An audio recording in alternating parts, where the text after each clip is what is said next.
Good morning ಪ್ರಿಯ ದೇವಜನರಿಗೆ, ಯೇಸುವಿನ ನಾಮದಲ್ಲಿ ನಿಮ್ಮೆಲ್ಲರನ್ನ ಶುಭ ವಂದನೆಗಳನ್ನು ಹಾರೈಸುತ್ತೇನೆ. ಇವತ್ತಿನ ದಿನ ಕೂಡ ದೇವರ ಒಂದು ವಾಕ್ಯವನ್ನು ನಾವು ಧ್ಯಾನಿಸಿಕೊಳ್ಳೋಣ. ಇವತ್ತಿನ ವಾಕ್ಯದ ತಲೆಬರಹ ಪುರಾತನ ಮಾರ್ಗ. ಒಂದು ವಾಕ್ಯ ಓದೋಣ. ಯೆರೆಮೀಯ 6:16, ಜೆರೆಮಯ 6:16. ದಾರಿ ಕೂಡುವ ಸ್ಥಳದಲ್ಲಿ ನಿಂತುಕೊಂಡು ನೋಡಿ, ಪುರಾತನ ಮಾರ್ಗಗಳು ಯಾವುವು, ಆ ಸನ್ಮಾರ್ಗವು ಎಲ್ಲಿ ಎಂದು ವಿಚಾರಿಸಿ ಅದರಲ್ಲೇ ನಡೆಯಿರಿ. ಆಮೇನ್. ಆತ್ಮಗಳಿಗೆ ವಿಶ್ರಾಂತಿ ಸಿಗುವುದು ಹೇಗೆ? ಪುರಾತನ ಮಾರ್ಗಗಳು ಯಾವುವು ಎಂದು ವೇದವು ನಮಗೆ ತೋರಿಸ್ತದೆ. ಅದು ಸಮಾಧಾನದ ಮಾರ್ಗ, ಸಂತೈಸುವ ಮಾರ್ಗ, ವಿಶ್ರಾಂತಿಯ ಪುರಾತನ ಮಾರ್ಗವನ್ನು ಕರ್ತನೇ ಏರ್ಪಡಿಸುವನು. ಆ ಮಾರ್ಗಗಳನ್ನು ಮನುಷ್ಯರಿಗೆ ಬೋಧಿಸಲು ಬಹಳ ಇಷ್ಟಪಟ್ಟನು ದೇವರು. ಅದು ಯಾವ ಮಾರ್ಗ? ವಿಶ್ರಮಿಸುವ ದಿನದಲ್ಲಿ ವಿಶ್ರಮಿಸುವುದು.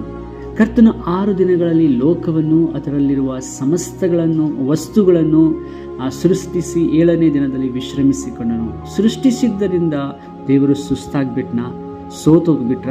ಇಲ್ಲ. ಆತನಿಗೆ ವಿಶ್ರಾಂತಿ ಅಗತ್ಯವೇ ಇಲ್ಲ. ಆತನು ಸೋಲುವುದೂ ಇಲ್ಲ, ವಿಶ್ರಮಿಸಿಕೊಳ್ಳುವುದೂ ಇಲ್ಲ. ಆದರೆ ಆತನು ನಮಗೆ ವಿಶ್ರಾಂತಿಯನ್ನು ಒದಗಿಸಿದನು.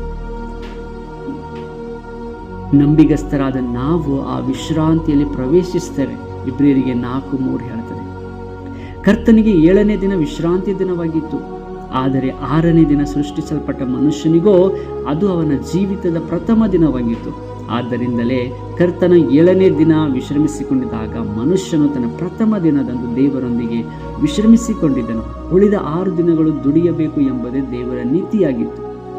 ನಮ್ಮ ಪ್ರಥಮ ದಿನವನ್ನು ಕರ್ತನಿಗೆಂದು ಸಂಪೂರ್ಣವಾಗಿ ಒಪ್ಪಿಸಿಬಿಟ್ಟು ಆತನೊಂದಿಗೆ ಸಂತೋಷಿಸಿ ಉಲ್ಲಾಸಿಸಿ ಆತನನ್ನು ಸ್ತುತಿಸಿ ಹಾಡಿ ಪಾಡಿ ಪರಿಶುದ್ಧ ದಿನವೆಂದು ಕೊಂಡಾಡುವಾಗ ಮಿಕ್ಕ 6 ದಿನಗಳು ದುಡಿಯುವ ಬಲವನ್ನು, ಶಕ್ತಿಯನ್ನು ಕರ್ತನು ನಮಗೆ ಅನುಗ್ರಹಿಸುವನು. ಹಲ್ಲೆಲೂಯಾ. ಇಂದು ಭಾರತ ಸರ್ಕಾರ ನಮಗೆ ಭಾನುವಾರವನ್ನು ನಮಗೆ ವಿಶ್ರಾಂತಿ ದಿನವನ್ನಾಗಿ ಅನುಗ್ರಹಿಸಿದೆ. ವಾರದ ಪ್ರಥಮ ದಿನದಂದು ಅಪೊಸ್ತಲರು ಸಭೆ ಸೇರಿದರು, ಕರ್ತನನ್ನು ಸ್ತುತಿಸಿ ಹಾಡಿಕೊಂಡಾಡಿದರು. ಆಗ ಕರ್ತನು ಅನೇಕ ಮಹತ್ಕಾರ್ಯಗಳನ್ನು ಮಾಡಿದನು. ಕೆಲವರು ಕರ್ತನ ಪವಿತ್ರ ದಿನವನ್ನು ಅಲ್ಲಗಳೆದು ಕೆಲಸ ಮಾಡಿ ಓವರ್ ಟೈಮ್ ಎಂದು ಹೇಳಿ ಸಭೆಯ ಐಕ್ಯತೆಯನ್ನು ಮತ್ತು ದೈವಿಕ ಆಶೀರ್ವಾದಗಳನ್ನು ಕಳೆದುಕೊಂಡಾಗ ಅದು ಕಡೆಗೆ ಅವರಿಗೆ ಶಾಪವಾಗಿ ಮಾರ್ಪಡ್ತದೆ. ಹಳೆ ಒಡಂಬಡಿಕೆಯಲ್ಲಿ ದೇವರು ಹೇಳಿದ್ದಾರೆ, ಸಬ್ಬತ್ ದಿನವನ್ನು ಕರ್ತನು ತೀರ್ಮಾನ ಮಾಡಿದನು. ವಿಮೋಚನೆ ಕಾಂಡ 16:23. ಇಸ್ರಾಯೇಲರು ಸಬ್ಬತ್ ದಿನವನ್ನು ಕಡ್ಡಾಯವಾಗಿ ಆಚರಿಸಬೇಕು. ಆಚರಿಸದವರನ್ನು ಶಿಕ್ಷಿಸಲಾಗ್ತಿತ್ತು. ಕೆಲವರು ತಮ್ಮ 60 ವಯಸ್ಸಿನಲ್ಲಿ ಲೋಕಕ್ಕಾಗಿ ದುಡಿತಾರೆ. ಆ ಸಮಯವನ್ನು ಕರ್ತನ ಸೇವೆಗೆಂದು, ಆತ್ಮ ಆದಾಯಕ್ಕೆಂದು, ಪರಿಶುದ್ಧತೆ ಹೊಂದುವುದಕ್ಕೆ ನಾವು ಒಪ್ಪಿಸಿಕೊಡುವಾಗ ದೇವರು ಖಂಡಿತವಾಗಿ ನಮ್ಮನ್ನು ಆಶೀರ್ವಾದ ಮಾಡಲಿಕ್ಕಿದ್ದಾನೆ. ದೇವರು ಈ ವಾಕ್ಯವನ್ನು ಆಶೀರ್ವಾದ ಮಾಡಲಿ. ಕರ್ತನ ಒಂದು ವಿಶ್ರಾಂತಿಯಲ್ಲಿ ನೆಲೆಗೊಳ್ಳ್ರಿ. ಆತನ ಒಂದು ಕಂಪ್ಲೀಟ್ನೆಸ್ನಲ್ಲಿ, ಆತನ ಪರಿಪೂರ್ಣತೆಯಲ್ಲಿ ನಾವು ನಂಬಿಕೆ ಇಡುವಾಗ ದೇವರು ನಮ್ಮನ್ನು ಹೆಚ್ಚಾಗಿ ಆಶೀರ್ವದಿಸುವನಾಗಿದ್ದಾನೆ. God bless you. ಹಲ್ಲೆಲೂಯಾ.